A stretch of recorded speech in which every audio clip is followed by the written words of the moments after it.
Esondato il Meschio a San Giacomo e Fadalto chiuso dalle 19 di domenica sono i risultati delle intense precipitazioni verificatesi sul territorio di Vittorio Veneto, generando disagi ai cittadini che però l'amministrazione ha cercato di fronteggiare prontamente.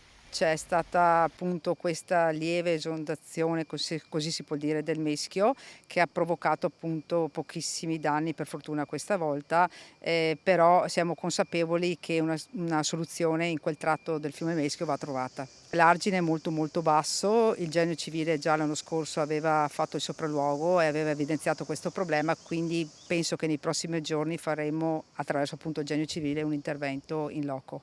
Il Meschio è esondato in via Postumia, dove l'acqua del fiume ha superato la riva nel punto in cui è più bassa ed è dilagata nel campo attiguo, raggiungendo il borgo di San Giacomo, allagando alcuni scantinati di un condominio. Immediato l'intervento dei volontari AVAB con la presenza del sindaco Bagliana per sincerarsi sulle condizioni non solo materiali dei cittadini.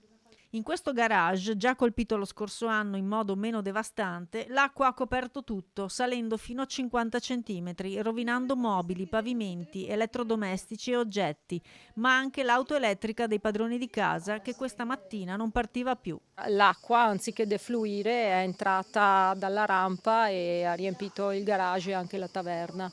È passato anche il sindaca e praticamente la valutazione probabilmente è che, sì, che l'acqua non riuscendo a defluire ritorna indietro, diciamo, e quindi uscendo dal tombino, che è leggermente più alto del livello della nostra proprietà, fa sì che l'acqua poi entri tutta in casa.